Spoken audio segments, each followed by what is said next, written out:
Doctor Jitendra Singh ने दावा किया है कि उनकी पार्टी आगामी चुनाव व विकास के मुद्दे पर लड़ेगी।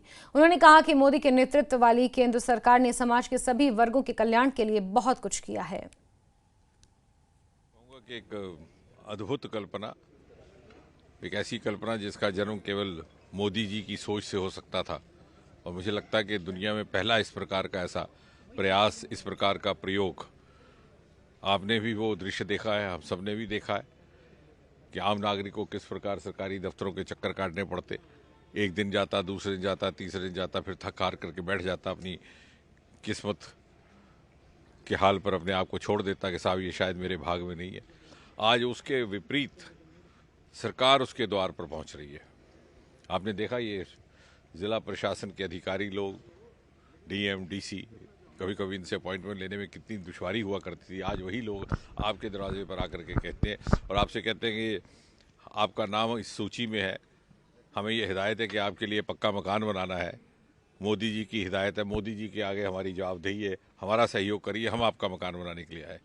तो मुझे लगता है कि ना केवल उन तमाम वर्गों की चिंता की गई जो अभी तक कहीं ना कहीं तिरस्कृत रह गई, या शायद उनको उस प्रकार की तवज्जो हासिल ना हुई पिछली सरकारों द्वारा जिसके वो हकदार थे, बल्कि उसके साथ ही साथ मोदी जी ने इस देश में एक नई कार्यशैली, कार्य संस्कृति लाने का भी काम किया है। एक नया वर्क कल्चर, एक नया पॉलिटिकल कल्चर, यानी जिस चीज़ की जहां आवश्यकता है उस तक पहुंचे, जो ज़रूरतमंद है उसको, जिस चीज़ की ज़रूरत है उसको मुहैया हो।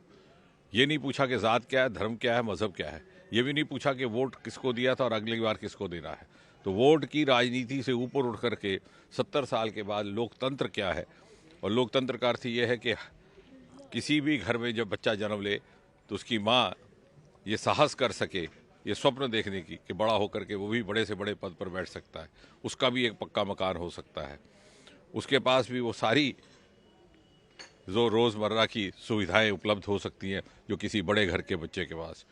इसका एहसास भी पहली बार, और एक नई आकांक्षा, मैं तो कहूँगा कि राइज ऑफ एस्पिरेशन है आवाम में, लोगों में। इस समय लोग खुद जिस प्रकार से आकर के कह रहे हैं कि हमें उज्ज्वला, डेवलपमेंट हमारा विषय ही डेवलपमेंट रहा। और डेवलपमेंट केवल किसी समाज, किसी वर्ग, किसी क्षेत्र तक सीमित नहीं, जहाँ जिस चीज़ की आवश्यकता है उसकी। आप पूर्वोत्तर में देख लीजिए, पहले कितनी सरकारें थी, कभी उसकी तरफ तवज्जो नहीं दी गई। प्रधानमंत्री मोदी जी लगभग 60-65 बार स्वयं पूर्वोत्तर के दौरे पर निकले। मुझे लगता है सारे प्रधानमंत्री मिला लिया जाए तो ऐसा नहीं हो, क्योंकि पिछली सरकारें वोट की राजनीति करती थी। उन्हें लगता था कि शायद वहाँ से इतने सांसद तो आएंगे नहीं, तो हमें उसकी जाने की कोई आवश्यकता नहीं है।